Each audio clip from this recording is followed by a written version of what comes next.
ರಾಜ್ಯಸಭಾ ಚುನಾವಣೆಯ ಬಳಿಕ ನಡೆದ ಕಾಂಗ್ರೆಸ್ ವಿಜಯೋತ್ಸವದಲ್ಲಿ ಪಾಕಿಸ್ತಾನ ಜಿಂದಾಬಾದ್ ಘೋಷಣೆ ಕೂಗಿದ ಘಟನೆಯನ್ನು ಖಂಡಿಸಿ ಹಾಗೂ ರಾಜ್ಯಸಭಾ ಸದಸ್ಯ ನಾಸೀರ ಹುಸೇನ ರಾಜೀನಾಮೆ ಆಗ್ರಹಿಸಿ ಹುಬ್ಬಳ್ಳಿಯಲ್ಲಿ ಬಿಜೆಪಿ ಪದಾಧಿಕಾರಿಗಳು ಹಾಗೂ ಕಾರ್ಯಕರ್ತರು ರಸ್ತೆಗೆ ಇಳಿದು ಪ್ರತಿಭಟನೆ ನಡೆಸಿ ಸರ್ಕಾರದ ವಿರುದ್ಧ ಆಕ್ರೋಶ ಹೊರಹಾಕಿದ್ದಾರೆ.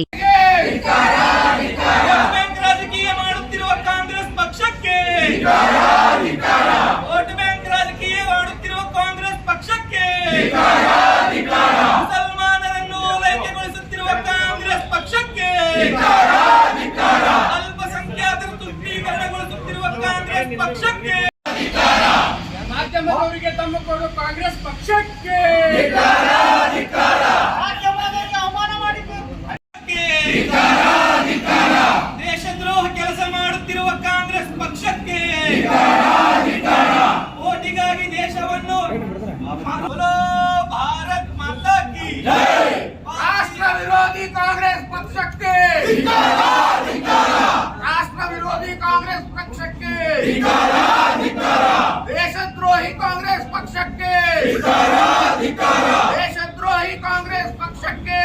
ನಗರದ ಮಿನಿ ವಿಧಾನಸೌಧದ ಮುಂಭಾಗದಲ್ಲಿ ಹುಬ್ಬಳ್ಳಿ ಧಾರವಾಡ ಮಹಾನಗರ ಜಿಲ್ಲಾ ಬಿಜೆಪಿ ನೇತೃತ್ವದಲ್ಲಿ ಪ್ರತಿಭಟನೆ ಮಾಡಿದ ಬಿಜೆಪಿ ಮುಖಂಡರು ಕಾಂಗ್ರೆಸ್ ನಾಯಕರ ವಿರುದ್ಧ ಹಾಗೂ ಪಾಕಿಸ್ತಾನ ಜಿಂದಾಬಾದ್ ಘೋಷಣೆ ಕೂಗಿದವರ ವಿರುದ್ಧ ಧಿಕ್ಕಾರ ಕೂಗಿ ಆಕ್ರೋಶ ವ್ಯಕ್ತಪಡಿಸಿದರು. ರಾಜ್ಯಸಭಾ ಮೆಂಬರ್ಶಿಪ್ ಅನ್ನು ಕ್ಯಾನ್ಸಲ್ ಮಾಡಬೇಕು.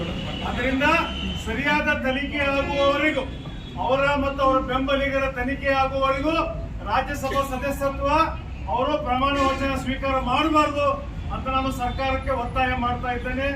ಇದು ಬಹಳ ನಮಗೆ ನಾಚಿಕೆಗೇಡು. ಅದು ನಮ್ಮ ವಿಧಾನಸೌಧ, ನಮ್ಮ ಕೇಂದ್ರ ಬಿಂದು, ನಮ್ಮ ರಾಜ್ಯವನ್ನು ಆಳುವಂತ ಒಂದು ಕೇಂದ್ರ ಸ್ಥಾನ. ಅಲ್ಲಿ ನಿಂತು ಪಾಕಿಸ್ತಾನ ಜಿಂದಾಬಾದ್ ಅಂತಾರಂದ್ರೆ ಇವ್ರಿಗೆ ಎಷ್ಟು ಶಕ್ತಿ ಬಂದಿದೆ ಅಂತ. ಇವ್ರಿಗೆ ಇದರ ಹಿಂದೆ ಯಾರಿದ್ದಾರೆ ಸಂಪೂರ್ಣವಾದಂತ ತನಿಖೆ ಆಗಬೇಕು. ಆಗುವವರೆಗೂ ಅವರ ಒಂದು ಪ್ರಮಾಣ ವಚನ ತಡೆ ಹಿಡಿಬೇಕು ಅಂತ ಹೇಳೋದಕ್ಕೆ ಬಯಸ್ತೇನೆ. ಕರ್ನಾಟಕ ರಾಜ್ಯ ವಿಧಾನಸಭೆಯಲ್ಲಿ ರಾಜ್ಯಸಭಾ ಆಯ್ಕೆಯ ಚುನಾವಣೆ ನಂತರ ಫಲಿತಾಂಶ ಆದ ನಂತರ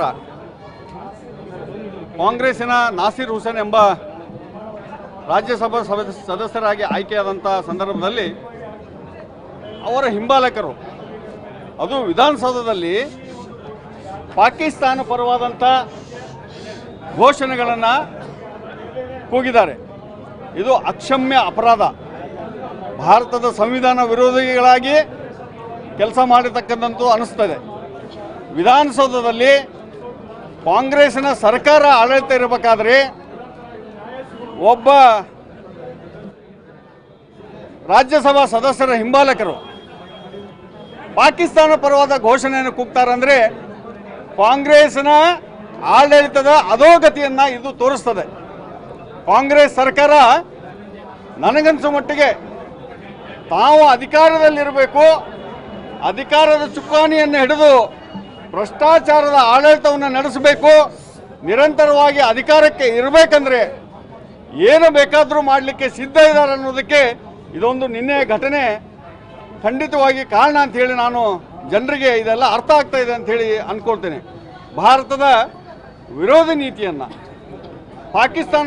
ಭಾರತದ ನೆಲದಲ್ಲಿ ಹುಟ್ಟಿ ಬೆಳೆದು ಇಲ್ಲಿಯ ಅನ್ನವನ್ನು ತಿಂದು ಭಾರತದ ಪರವಾಗಿ ಇರೋದನ್ನು ಬಿಟ್ಟು, ಅದು ಒಂದು ಸಂವಿಧಾನದ ಘನತೆ, ಒಂದು ನಮ್ಮ ಘನತೆ, ನಮ್ಮ ದೇವರ ಮನೆ ಅಂತೇನೆ ನಾವು ಇವತ್ತು ವಿಧಾನಸೌಧವನ್ನು ಹೇಳ್ತೇವೆ. ಆ ವಿಧಾನಸೌಧದಲ್ಲಿ ಕಾಂಗ್ರೆಸ್ ಆಡಳಿತ ಇರತಕ್ಕಂಥ ಸಂದರ್ಭದಲ್ಲಿ ಪಾಕಿಸ್ತಾನದ ಘೋಷಣೆಯನ್ನು ಕೂಗ್ತಾರಂದ್ರೆ ನಿಜವಾಗ್ಲೂ ಸಿಎಂ ಅವರು ಇದಕ್ಕೆ ಹೊಣೆ ಹೊತ್ತು ರಾಜೀನಾಮೆಯನ್ನು ಕೊಡಬೇಕು ಮತ್ತು ರಾಜ್ಯಪಾಲರು ಸರ್ಕಾರವನ್ನು ವಜಾಗೊಳಿಸಬೇಕಂತ ಹೇಳಿ ಈ ಸಂದರ್ಭದಲ್ಲಿ ನಾನು ಆಗ್ರಹ ಮಾಡ್ತೇನೆ. ಖಂಡಿತವಾಗಿ ಕ್ರಮ ಕೈಗೊಳ್ಳದೆ ಹೋದರೆ ನಾವು ಅತ್ಯಂತ ಉಗ್ರವಾದ ಹೋರಾಟವನ್ನು ಮಾಡ್ತೀವಿ. ಯಾವುದೇ ಕಾರಣಕ್ಕೂ ಇದನ್ನು ಬಿಡಲ್ಲ. ಕಳೆದ ದಿನ ರಾಜ್ಯಸಭಾ ಚುನಾವಣೆ ನಡೆದ ನಂತರ ಕಾಂಗ್ರೆಸ್ ನಾಯಕರು ವಿಜಯೋತ್ಸವ ಮಾಡುತ್ತಿದ್ದರು.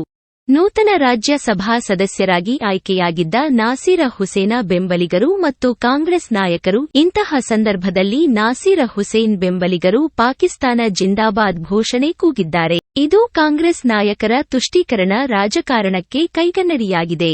ಈ ಕೂಡಲೇ ನೂತನವಾಗಿ ಆಯ್ಕೆಯಾದ ರಾಜ್ಯಸಭಾ ಸದಸ್ಯ ನಾಸೀರ ಹುಸೇನ್ ಅವರು ರಾಜೀನಾಮೆ ನೀಡಬೇಕು.